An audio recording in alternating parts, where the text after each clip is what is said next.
Então, vamos lá. Gente, ó, essa aula é sobre os artistas do modernismo latino-americano, dois modernistas e um modernista e contemporâneo, que é o Fernando Botero. Nossa aula está sendo gravada e é aula para a terceira série do ensino médio. Então, vamos lá. Nós vimos tudo que tinha de artes aqui no Brasil e agora a gente vai começar a ver os latinos, que são gente muito boa. Bom, eu pelo menos eu gosto. Aliás, eu gosto muito de Fernando Botero, e vocês vão até me dizer qual é o artista brasileiro depois que se inspirou no Fernando Botero. Nós vamos começar por Dona Frida Kahlo. Frida Kahlo, ela é amada por muitos e odiada por outros. Eu, particularmente, eu não gosto muito da obra dela, não, tá? Eu acho, assim, a obra dela, essa é a Frida Kahlo, tá, gente? Mas só para vocês terem ideia do rostinho dela, acho que alguns de vocês já viram imagens dela, já conhecem de algum lugar. Ela é uma artista bem famosa. Era, né? Porque ela faleceu em 54. Então, vamos lá. Frida Kahlo foi uma das mais importantes pintoras mexicanas do século XX. Destacou-se por ser uma artista singular, ou seja, ela era uma artista diferente. Com uma produção bastante autobiográfica, Frida retratava temas e angústias pessoais. Ela só fazia aquilo que tinha referência com a vida dela, com os sofrimentos dela, com as angústias que ela passava. Entretanto, sua obra acabou comunicando-se e inspirando diversas mulheres, de forma que a artista se tornou. Voltar um slide? Esse? Voltei, Bruna. Mas eu vou passar por ele novamente. Eu só estava. Não, peraí. Peraí, que agora eu estou indo para frente. Só um minuto. Aqui. Ah, o título? Ah, tá. Artista do modernismo latino-americano. Só lembrando que, além de modernista, o Fernando Botero é contemporâneo, porque ele está vivo até hoje, tá?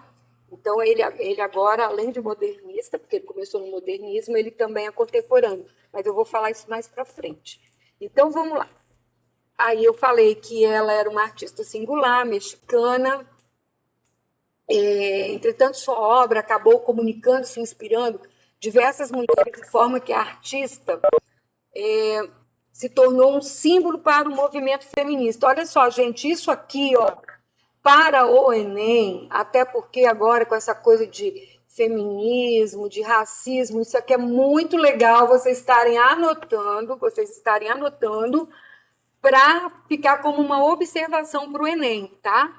Então, ó, entretanto, sua obra acabou comunicando-se e inspirando diversas mulheres, de forma que a artista se tornou um símbolo para o movimento feminista. Depois eu vou falar por que isso tudo. Embora tenha tido uma vida muito conturbada, desde a saúde e relacionamentos, ela era bissexual, tá? Já por isso que talvez ela foi casada com o Diogo Rivera, e mesmo assim, vou até antecipar logo a fofoca para vocês. Ela era bem mais nova que ele acho que ela era 20 e poucos anos mais nova do que o Diogo Rivera. E ele era muito mulherengo, muito. Ela foi a terceira esposa dele, mas ele sempre ficava viúvo e casava com outra. Aí, como ele traía muito ela, o que ela começou a fazer? Ela começou a trair ele também. Só que ela era bissexual. Então, o que acontecia? Ela traía ele com outras mulheres, porque se ela traísse ele com outros homens, ele não aceitava. Foi um acordo que os dois fizeram. Ela aceitava as traições dele, porém, ela só podia trair com outras mulheres. Ele era tão safado, que ele chegou a trair a Frida Kahlo com a própria irmã dela, tá? E aí deu um problema danado, tá? Aí ela não aceitou, aí ele teve que terminar com a irmã dela, e aí ela nunca mais voltou relacionamento com a irmã dela, porque o que aconteceu? Já que eu estou falando de fofoca, eu vou parar aqui, vou colocar minha setinha aqui para eu lembrar que eu parei aqui. Já que é fofoca, vamos fazer fofoca. A Frida, ela gostava de desenhar e tudo, mas ela nunca pensou em ser uma pintora. Só que aí, quando ela era novinha, 17, 18 anos, não lembro bem a idade, ela sofreu um acidente de bonde, o bonde que ela estava, naquela época os ônibus eram os bondes, né, esse trenzinho que anda nas linhas de trem, e aí foi um acidente muito feio, o bonde bateu no caminhão, e aí todo mundo que estava dentro do bonde se machucou, e ela, coitada, ela teve um ferro, esses ferros que a gente segura, assim, quando está em pé, ela teve um ferro que entrou pela virilha dela, pela vagina dela, e saiu cá em cima, perto do peito. Então, acabou com ela por dentro. Ela ficou, acho que quase que 2 anos de cama, e aí, ela, por causa disso, ela nunca pôde ter filho. Peraí que tem gente no lobby. Todas as gravidezes, credo, tá certo isso? Toda gravidez que ela teve, ela acabou abortando. Então, ela nunca pôde ter filho com o Diogo Rivera, que foi um dos motivos do casamento deles não dar muito certo. Acho que ela teve 5 abortos, se não me engano. Isso tudo em decorrência desse acidente de bonde que ela sofreu. E ela ficou muito tempo no hospital e ela ficou muito tempo na cama, acho que 2 anos, se eu não me engano, tá? E aí, o que o pai dela fez? O pai dela, sabendo que ela gostava de desenhar, ele comprou. Ah, sim, vou chegar lá no comunismo quando eu falar do Diogo, tá? Do marido dela. E aí o que aconteceu? Ele comprou essa palheta de pintura com tintas e pintou e comprou um cavalete de cama para ela. Deixa eu mostrar a imagem para vocês, que talvez vocês vão entender melhor. Peraí, deixa eu voltar aqui, ó. Tá vendo? Nessa imagem aqui, esse é o irmãozinho dela. Aqui ela está pintando, isso aqui é o cavalete que ele comprou para ela, que ela está pintando uma obra que acho que eu vou mostrar para vocês. Então é ela na cama fazendo essa pintura. E foi aí que ela começou a se interessar por pintura, porém pintando sempre coisas que eram singular à vida dela, ou seja, coisas dela mesma. Aí ela era comunista, ela casou com o Diogo Rivera, só para adiantar que a pergunta que o Lubase me fez. Ela e ele né, fundou o Partido Comunista lá no México, e aí eles ficaram sempre envolvidos com essa coisa do Partido Comunismo. Inclusive, ele, o Diego Rivera, ele até pediu asilo político para um cara lá da Rússia, famoso, que eu esqueci o nome agora. Paulo deve ter esmiuçado isso para vocês, né? Porque ele gosta muito dessa coisa de comunismo. Bom, aí, gente, vamos lá, voltando aqui.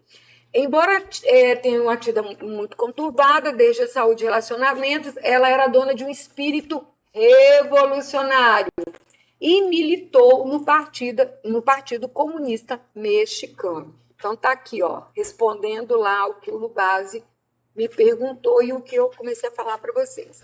Ela lutou pelos direitos das mulheres e valorizou muito a cultura indígena do povo andino, sendo também referência na cultura latino-americana. Então, quem são os povos andinos? A gente viu ano passado, no final do ano passado, no segundo ano, são os astecas, os maias e os incas. Então, esses três são as três culturas dos povos pré-colombianos, tá? Só para lembrar, os astecas no centro do México, os maias na península de Yucatán, no rabinho do México, e os incas que vêm desde da Colômbia, passando Peru, indo até o Peru e indo até o norte, pegando o Chile, indo até o norte da Argentina.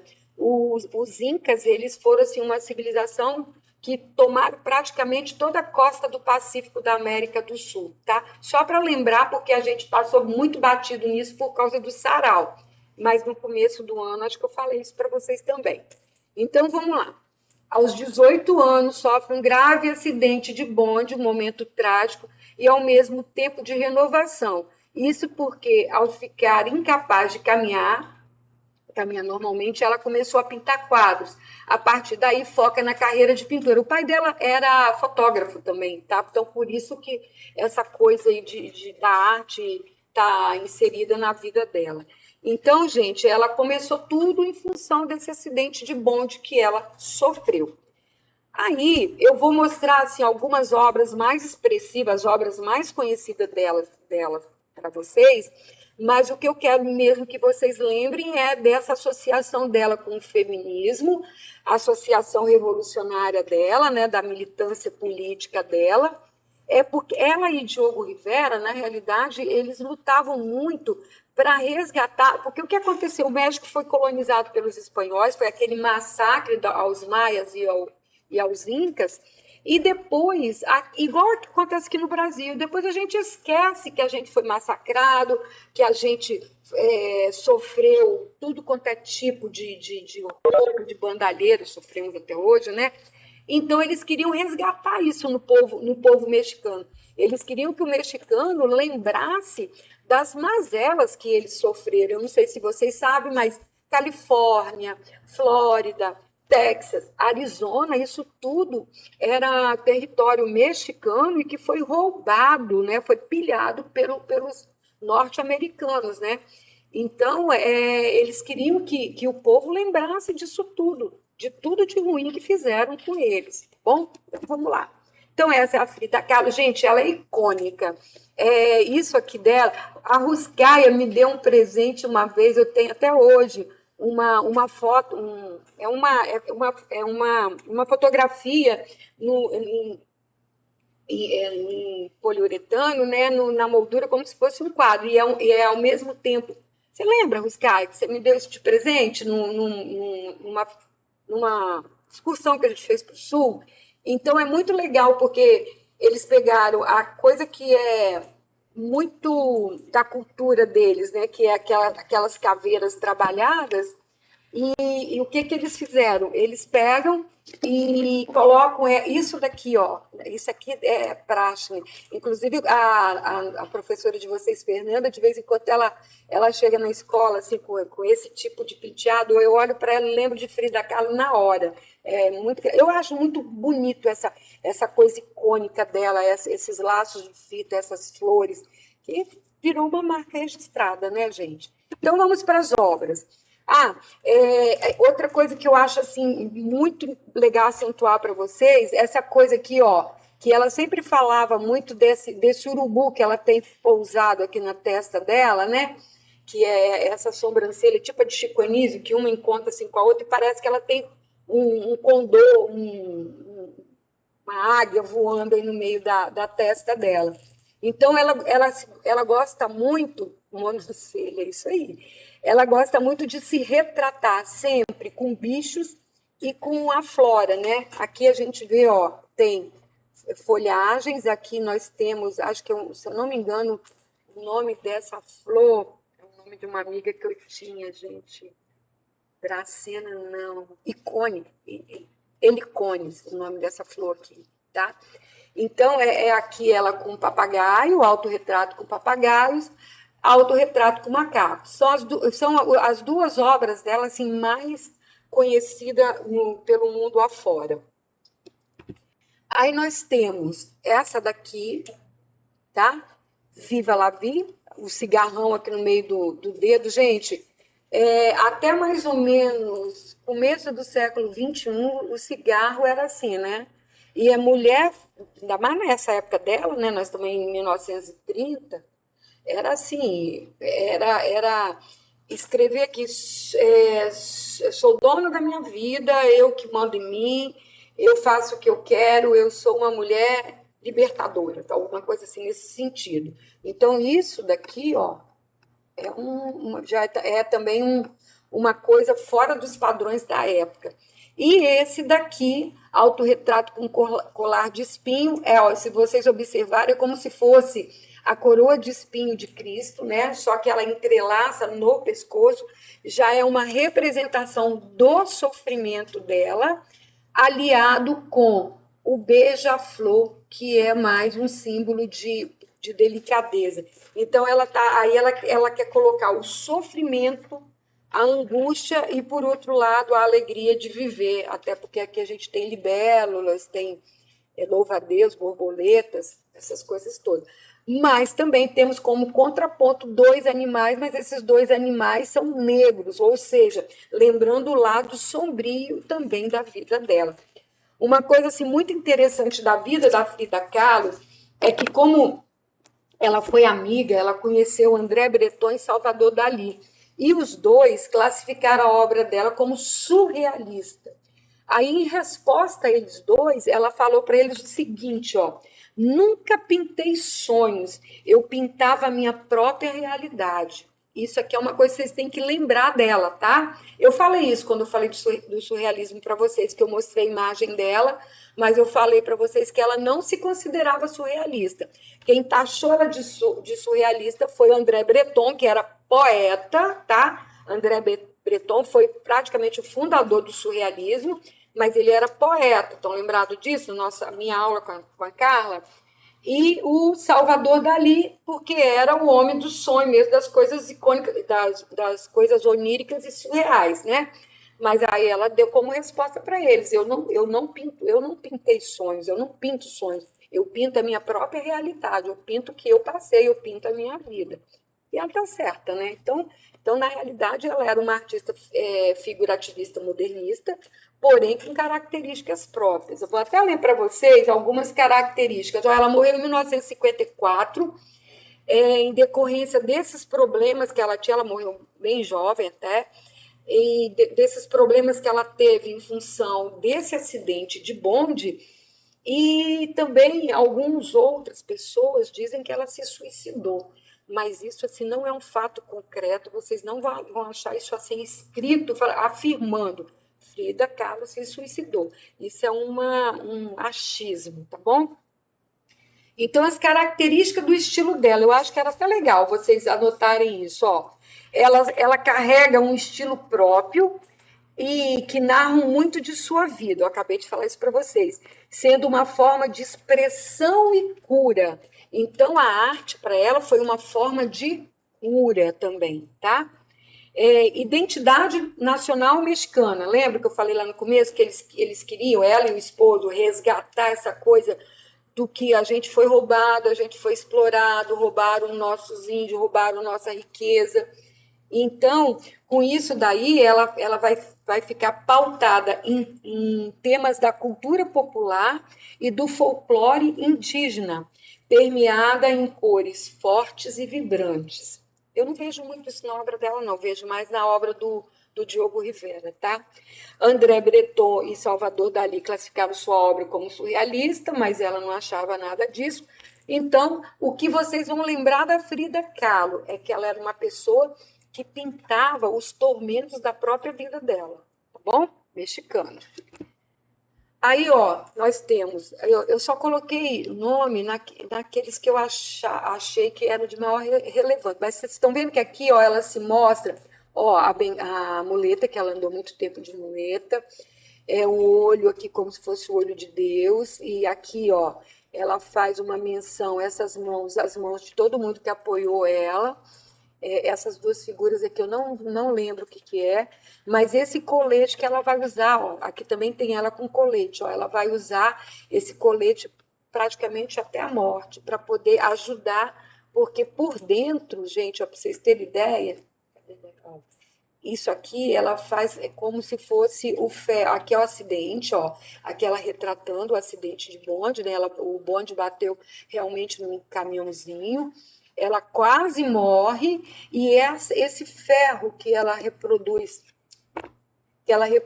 aqui nessa obra, é como se fosse a coluna dela que foi completamente machucada e isso daqui o colete que ela usa para o resto da vida. Então, o nome dessa. Ô, droga, gente, que isso? O nome dessa obra, que é Útero Vazio, porque eu falei para vocês que ela não pôde mais ter filhos, porque o útero dela ficou comprometido, ela engravidava, mas perdia. E aqui embaixo, retábulo. Por que, que é retábulo? O que, que é um retábulo, gente? Quem lembra? Idade Média, nós temos os afrescos, nós temos os mosaicos e nós temos o afresco, pintura sobre a parede com a massa ainda, a argamassa ainda molhada. Os mosaicos, aquele monte de pedrinhas agarrada na parede, retábulos. A minha assistente aqui já falou, foi minha aluna há 30 anos atrás, tá? Já respondeu. Retábulos são as pinturas feitas na madeira, tá bom? Então vamos lá. Esse quadro dela aqui é que eu quero que vocês gravem eternamente, tá? As duas Fridas que ela pintou em 1939. Então é como se essa Frida que sofreu o acidente, a Frida mulher, a Frida mais delicada, que sofreu o acidente, que não pôde ter filho, aqui a tesoura mostrando essa coisa dela não ter, o útero dela ter. Essa eu diria para vocês que não é a mais conhecida, mas é a obra que mais retrata a Frida. Então, se cair no Enem, gente, eu acredito que cairia esta obra aqui. Tá? Eu não tenho bola de cristal, eu faço meus achismos, né? Então, as duas Fridas, lembrando sempre para vocês que isso que está aqui, ó, provavelmente isso daqui virá como uma leitura de imagem, é o elemento vivencial da obra, tá? Então vai virar lá escrito direitinho. Então, ó, essa Frida aqui manda para essa Frida de cá, ó, tudo de bom, de harmonia, porque essa daqui é a Frida tempestuosa, aquela Frida comunista, aquela Frida guerreira que vai atrás das coisas. E essa daqui é a Frida angelical, aquela Frida é o lado bom. Vamos falar que é o yin e o yang, aquele símbolo japonês, yin e yang, né? Então seria o bem e o mal, alguma coisa nesse sentido. E essa daqui é aquela foto que eu mostrei para vocês dela na cama pintando, tá? Isso aqui provavelmente, se eu não me engano, são os pais dela, os irmãos e as irmãs, alguma coisa assim. Mas não vem ao caso agora para nós. Então, de Frida Kahlo, fechamos aí, bom? Aí nós vamos para o Diogo Rivera, anarquista, polêmico, comunista, agitador, tudo que vocês imaginam. Eu diria que ele foi o Lula do México, né? Então ele era aquele que queria mudar tudo, melhorar tudo e que fez de tudo para resgatar a identidade cultural dos mexicanos. Diego Rivera nasceu em 1886 e faleceu em 1957.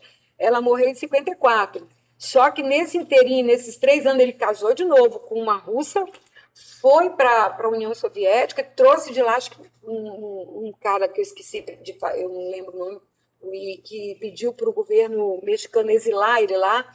Ele foi como exilado político, nesse cara veio da Rússia para cá, conseguiu, o cara ficou no México. Ele é considerado um dos mais destacados pintores do movimento denominado muralismo mexicano. Então, gente, Diogo Rivera, anotem isso daí, ó. É considerado um dos mais destacados pintores do movimento muralista mexicano. Esse movimento muralista mexicano, traduzindo para os dias de hoje, eu diria que ele é o Eduardo Cobra lá do século XX. Por quê?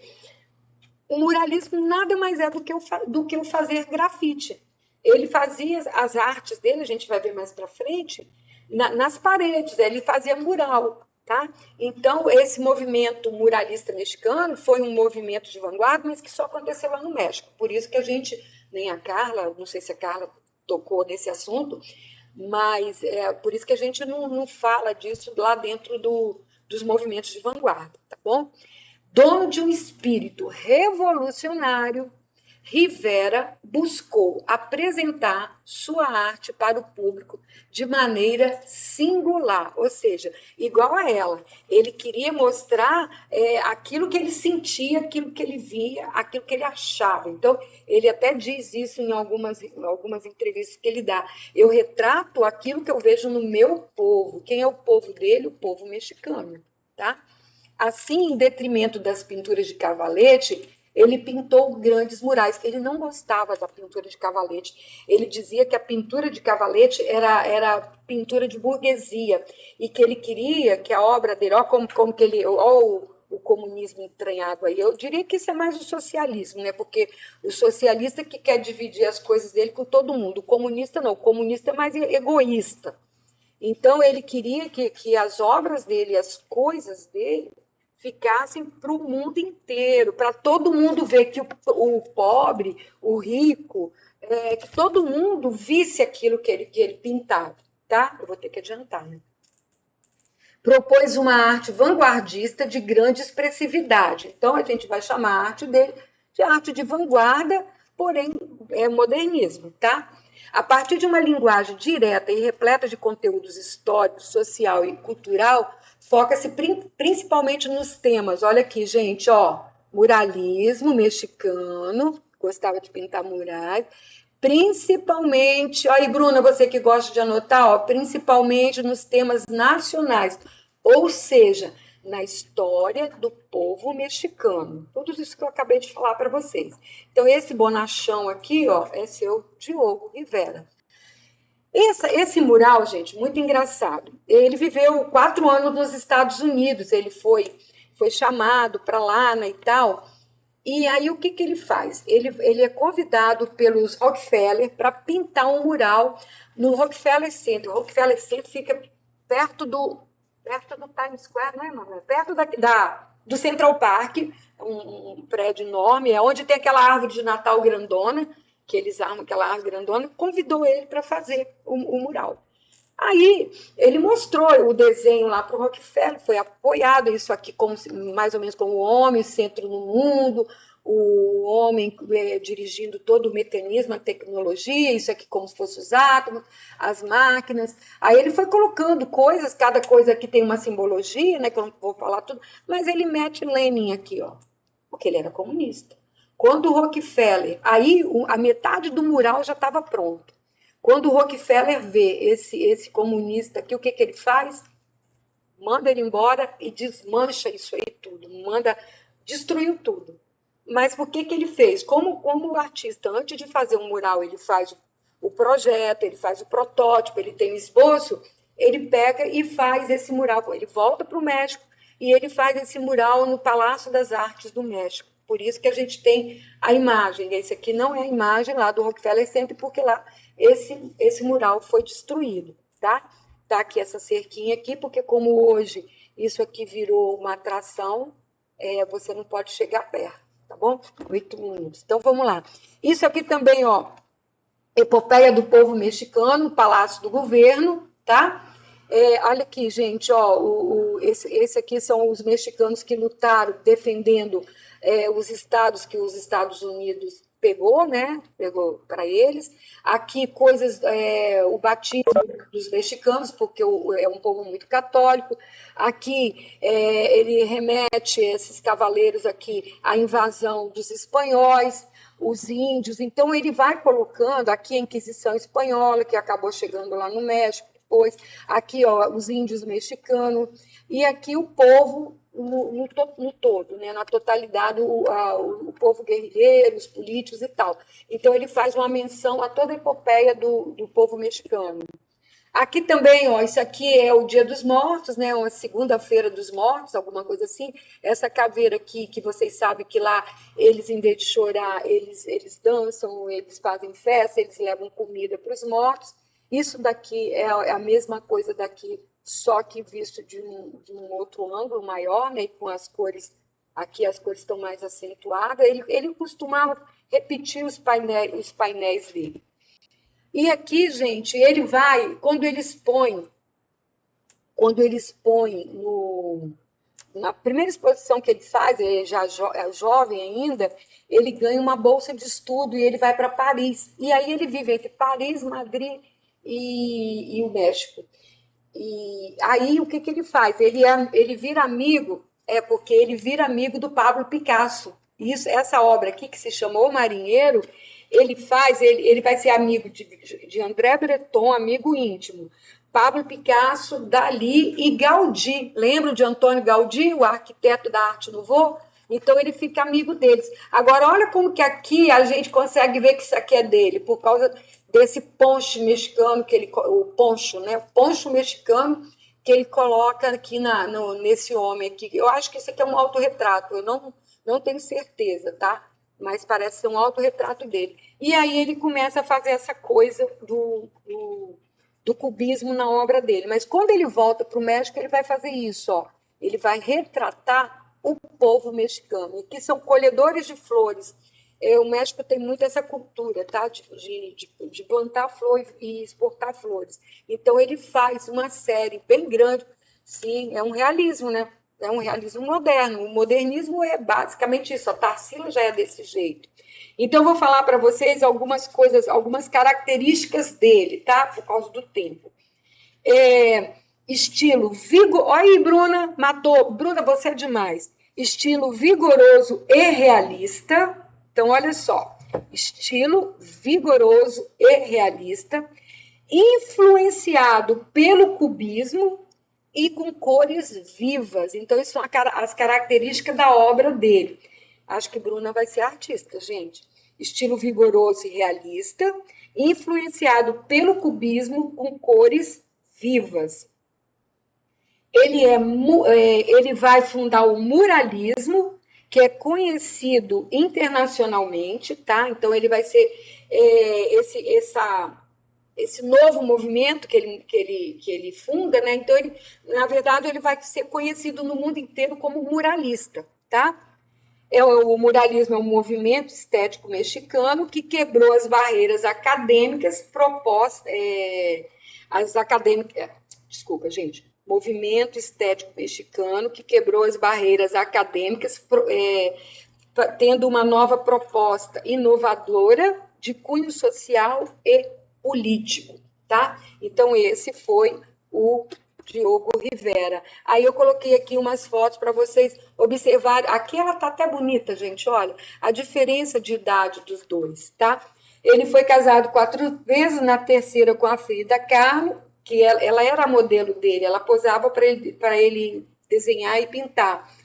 Ele era ateu e comunista, e ele morre, e quando ele morreu, ele deixou um mural inacabado aos 71 anos na Cidade do México. Eu vou parar nele, porque aí não dá tempo de eu continuar, e na próxima aula eu começo com o Fernando Botero, tá bom? Então, aqui, ó, na época do casamento dele, o homem era feio, hein, gente? Pelo amor de Deus. Mas olha só, isso aqui é uma pintura que estava até na moda, muito em voga, uns 3 anos atrás, tá?